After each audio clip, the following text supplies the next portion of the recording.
Hey nerds, what's up, dorks? My cats are dorks. I don't know if you guys know that, but they are. They're right there in front of me.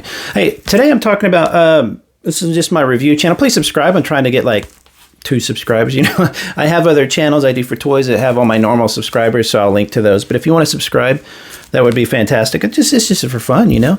Right now, what I'm doing on this channel is just reviewing random stuff, but I'm starting off by reviewing my top 50 albums and movies. Maybe I'll do books. Books are harder because you have to go back and reread them, and it's a lot more work.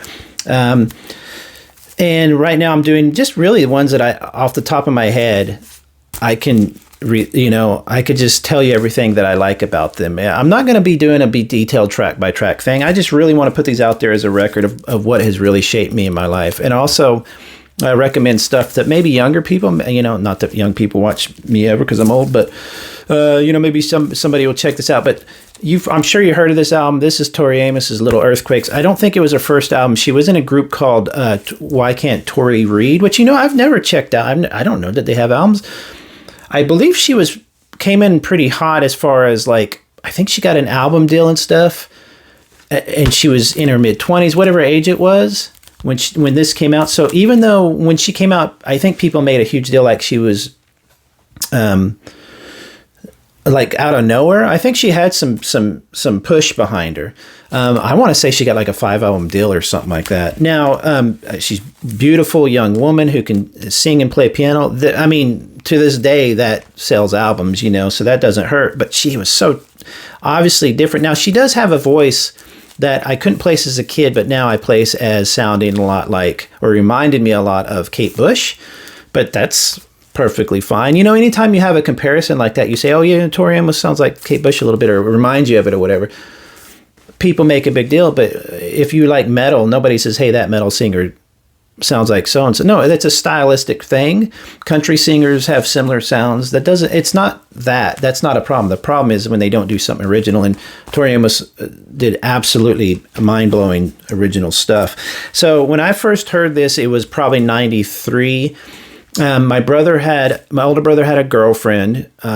I started staying at his girlfriend's house where she lived with her best friend. And my brother and her broke up, but I still continued to live there. And we had a record player and quite a few records. To this day, I don't know what happened to the records. I don't know if they went. I think they might have went with my girlfriend, who was became the woman who was living there, became my girlfriend. And her friend would play the albums, and so you'd walk in and you don't hear something or whatever. But of course, being that we were in 19s and 20s and stuff like that, we would be out drinking and partying. We'd have parties over there all night. We'd play music. We were in bands, and we always had music and stuff going on. So you'd have 2, 3 a.m. and you'd be hearing music somewhere in the house. And I specifically remembering hearing this album being played on the record player like at 3 a.m. or something. I can't remember exactly when, but it was, for lack of any better word, it was absolutely haunting. And I could not tell you why. Kind of like with some of my other favorites, they just came along at a weird time. And it's really funny nowadays.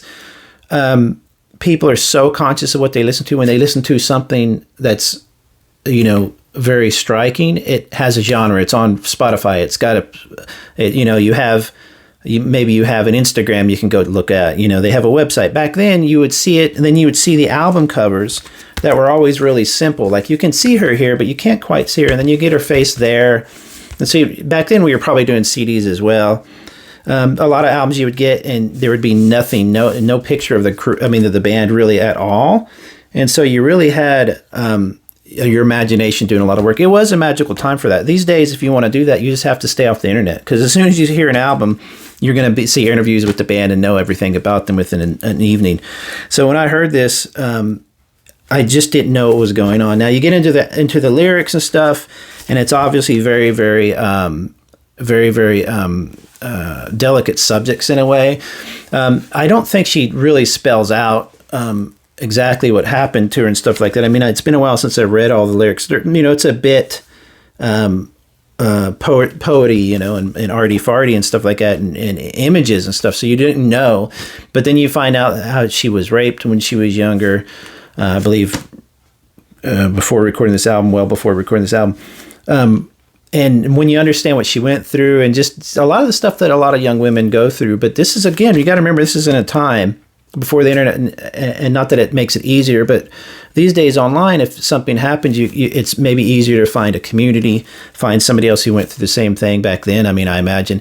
And even today, it's, there's stuff that happens to young women and to women who, that carries a lot of shame and stuff like that for them, because, especially around the world, there's places where if something happens to you, you're the one to blame. So it hasn't really changed that much, but then it's changed a bunch. So anyway, this is my first real experience kind of hearing and like seeing interviews with her on MTV and just kind of seeing that kind of a vibe. I wasn't really into soft piano rock music or whatever at all. I mean, I definitely didn't mind it, but I would listen to anything, and that just never came across my life feed at all. So when I heard this, I was blown away. I got at the record store today, I got the B-sides. B-sides. I wanted to buy two. I forgot to, because I wanted to give one to somebody on the Tori Amos subreddit who they couldn't get to the record store. So I'm glad I got this. I haven't even opened it and listened to it. Yeah, I really need to. But the main album is fantastic. I have to say my favorite songs are not, as usual with somebody who's really good, really, really good at emotional stuff. My favorite songs are not I don't want to say rock, but the more the poppy ones. She's always got an emotional element to her music, like a sadness or sometimes it's happy, but more upbeat and drums and stuff like that. The best song on here, I believe, which what's funny is it took me literally decades before I knew that China was on this album. But China is easily my favorite song on the album. It's so pretty, but it really reminds you of when you're hanging out with somebody and you're breaking up, and you're breaking up, or you've just broke up. I went through this a couple times before I met my wife. Broke up a couple times, and we still hung out, and it was so depressing, just because it was like it was like traveling back in time, or being stuck in time. It was really weird. This stuff you go through as a young person. But China gives you that feeling. The lyrics are really, really simple, but there's imagery there, and you actually kind of, some of it's almost literal and some of it's not. Some of it you got to use your imagination more, but all the songs are good. Now I always ask this, I've been asking this of myself, of all these albums, is this a perfect album that I don't skip? And I have to say, there's a couple I skip in there. Me and a Gun is just almost a spoken word, an a cappella. It's really and it's pretty. It's a great song, but it's really dark. And a couple of the other, Happy Phantom, I don't think I really enjoyed that. And again, I enjoy them. It's one of my favorite albums. It's on my favorite album, one of my favorite albums. But I just really, really love that she's so good at sad stuff. Off of this album, if you listen to later songs like California, it's just so well written. She's such a freaking good piano player. I remember around the time that she did a Nirvana cover, she did Smells Like Teen Spirit on piano, and they I don't know that they were making fun of it, but they came out dancing in ballerina outfits to the song before one of their concerts. And I don't know if I'd like to look it up. I don't know if they were buddies, or Kurt Cobain was like, hey, that was a cool cover, or they just thought it was silly. I don't know. But supposedly what she did with that song musically was really interesting, because she's a great piano player. Now, I'm not a piano person, so I don't know the chords and stuff, but supposedly she's really, really good. But minus that, her riffs are always beautiful. Her lyrics are great. I hate to say this, but I think recently I heard that her voice was, I hadn't kept up with her in recent years, but I heard that her voice was kind of having an issue. She is older. She does Broadway stuff, like musicals and stuff, but I really need to catch back up with her, because she sang so interestingly and so differently for someone like me who hadn't heard a lot of that music. It would be it's not saying that that's all she is, just her voice, but it was such a unique voice.